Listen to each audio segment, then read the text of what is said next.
ce moment, tu traverses des moments un petit peu difficiles et que c'est pas forcément facile tous les jours. En tout cas, dis-toi que tu es déjà en train de vivre ton rêve, que ce que tu fais et que ce que tu as fait jusqu'à maintenant, c'est génial, c'est incroyable. Il faut une force incroyable pour faire ce que tu fais. Et oui, en ce moment, c'est pas facile, mais ça va aller mieux. Et dans tous les cas, si ça va pas mieux, eh ben c'est pas grave, tu abandonnes ton projet, tu fais autre chose et nous, on sera toujours là pour toi et on sera toujours fiers de toi et on est déjà super fiers de toi.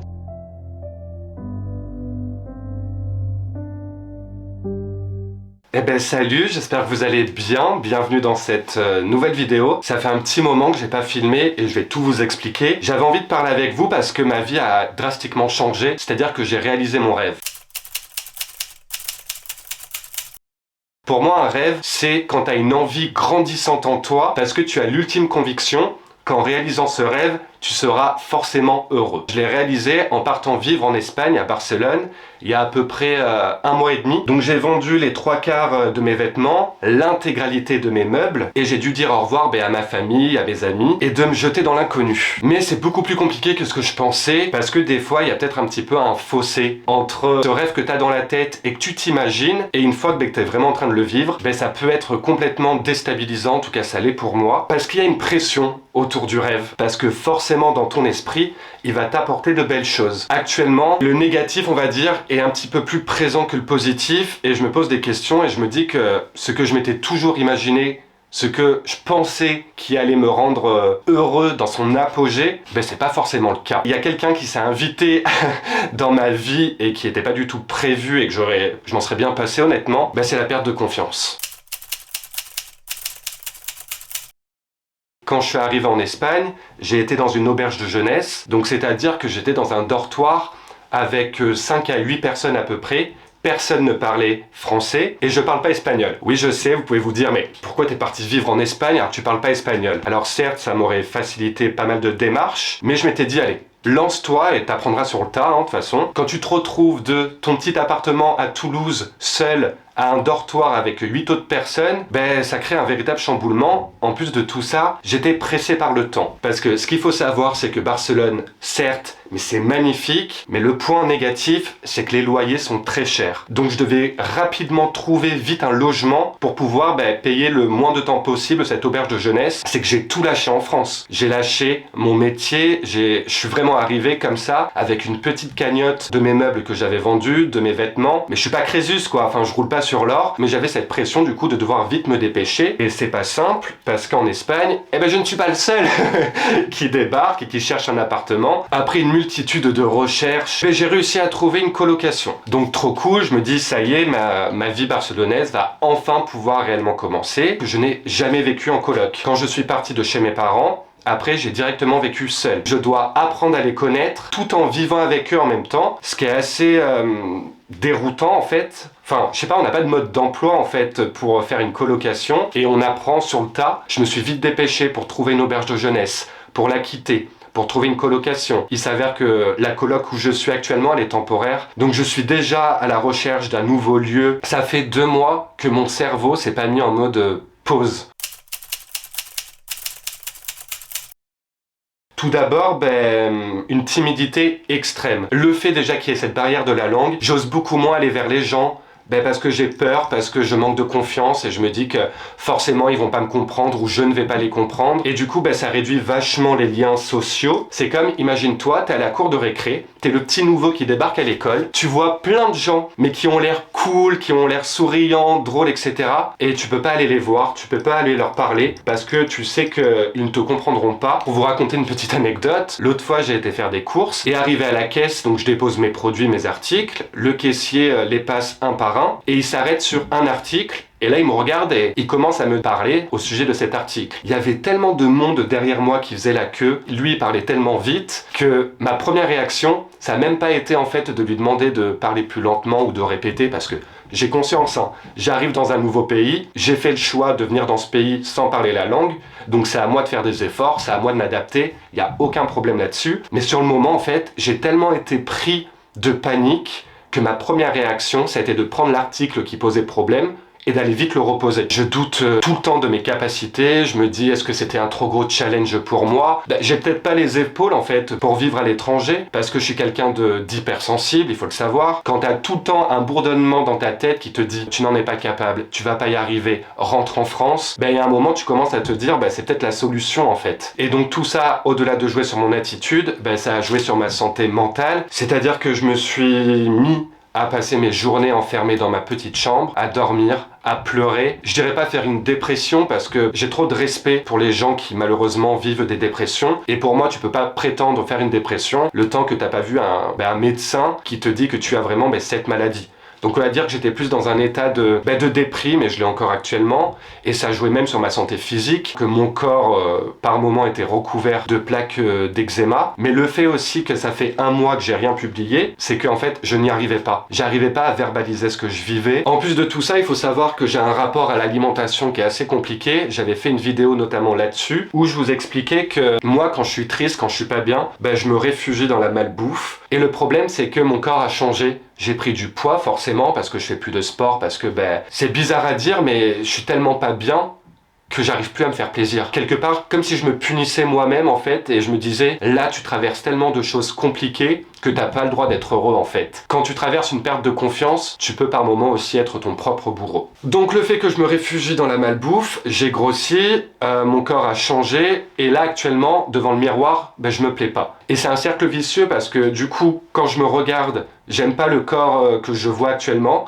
donc je suis triste, donc je me réfugie dans la malbouffe, et etc. J'en ai marre en fait, j'en ai marre de pleurer, j'en ai marre de pas être bien. Normalement, je suis plutôt quelqu'un de souriant, de positif. Et là, je me reconnais pas. Et comme si ça ne suffisait pas, la perte de confiance, elle est pas venue seule, et elle a ramené ses potes, notamment la peur de l'échec, la peur de se plaindre et la peur du regard des gens.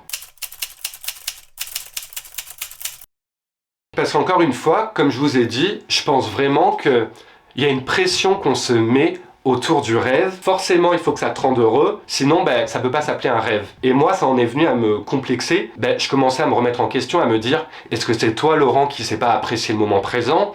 Est-ce que c'est toi qui te rends pas compte de la chance que t'as? Si à un moment ça devient trop compliqué pour moi, et que je désire retourner en France, j'ai peur en fait de ce que vont penser les gens. Plusieurs fois, j'ai eu des voix dans ma tête qui m'ont dit « Laurent, rentre en France ». Et en même temps, j'ai cette pression de me dire « T'as pas le droit ». T'as pas le droit d'échouer, parce que moi je voyais vraiment le fait de retourner en France comme un échec en fait. J'ai eu le courage de venir en Espagne, de franchir le cap, donc si je dois aller autre part, et notamment retourner pourquoi pas à Toulouse, c'est juste la continuité de ma vie, et pas forcément quelque chose de pas bien. Il y a ce que je vis qui est compliqué, et en plus toutes les peurs que je me crée autour de tout ça, de me dire qu'est-ce que vont penser les gens, même j'osais même pas me plaindre auprès de ma famille, auprès de mes amis, parce que j'avais peur qu'ils me disent Laurent, mais t'es vraiment indécis, t'es chiant quoi. Ça fait tellement longtemps que tu nous parles de ce rêve, maintenant t'y es, et t'arrives encore à te plaindre. Et en fait, après, j'ai pris du recul et je me suis dit, c'est comme si t'allais engueuler une personne qui est devant une vitrine d'une pâtisserie,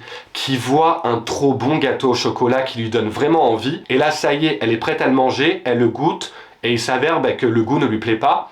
C'est comme si tu reprochais à cette personne de dire « T'as toujours voulu manger du chocolat, là tu goûtes, t'aimes pas, t'es chiant ». Non, encore une fois, c'est en essayant qu'on peut se rendre compte et qu'on peut poser un jugement. Et le fait de verbaliser tout ça, ça te permet aussi de recueillir des conseils. Ça m'a fait prendre conscience qu'en fait, la vie, elle n'est pas linéaire. Il y a des hauts, il y a des bas, et c'est normal, je pense. Je pense qu'il faut passer par des bas pour kiffer les hauts. Et il y a toujours cette phrase que j'ai déjà dite dans certaines de mes vidéos, mais qui, moi, m'a créé un véritable impact. C'était ma cousine Malika qui me l'avait dite à un certain moment de ma vie parce que j'étais pas bien. Après les nuages, il y a toujours du soleil. Et je pense que ça résume tout en fait. Il faut savoir être patient. Tout ne peut pas être rose dès le début, de voir ce que la vie peut nous révéler, tout en étant dans l'action bien évidemment, parce que on est les acteurs principaux de notre vie, et si tu te bouges pas, il se passe rien. Qu'est-ce que je dois accepter et qu'est-ce que je peux changer? Il y a des choses que tu peux changer, notamment moi dans ma recherche de boulot en postulant, en étant dans l'action, pareil pour trouver une nouvelle coloc. Tu ne peux pas tout contrôler, donc accepte ce qui vient, ce qui part, et arrête d'être aussi dur envers toi-même en fait, et accepte que la vie, elle ne soit pas tout le temps comme ça, ce ne soit pas que du soleil. Je pense du moment que tu sors de ta zone de confort, du moment que tu réalises quelque chose, eh ben, tu vas vers l'inconnu. Donc forcément, le confort n'y sera pas dès le début. Et oula, j'en ai trop mis. Et c'est ok, du moins c'est ce que j'essaie de me dire dans la tête et que j'aimerais que tu te dises si tu traverses des moments un petit peu compliqués. C'est que on en chie, désolé pour le terme, mais c'est le cas. Mais je pense que c'est parce qu'il va nous attendre de belles choses et je veux m'enlever toute pression et me dire c'est ma vie en fait. Je veux pas la vivre à travers le regard des gens, ce qu'ils vont en penser, ou toute cette pression sociale, ou que sais-je en fait. Si dans un mois, ça devient beaucoup trop compliqué pour ma santé mentale et que je dois revenir en France, je le ferai, sans me préoccuper de ce qu'on vont penser les gens, sans me dire que c'est un échec, non. Déjà, je pense, du moment que tu passes à l'action et que tu essayes ton rêve ou ton envie que tu as depuis un petit moment, et bien même si ça dure qu'une semaine, un mois, 3 ans, bref, tu l'as déjà réalisé, donc ton rêve, déjà, tu peux le checker dans ta liste. Parce que je sais pas si ça relève du courage ou de la folie, mais je suis quand même parti seul dans un nouveau pays, sans connaître strictement personne, sans parler la langue, sans logement, sans travail. Et pour autant,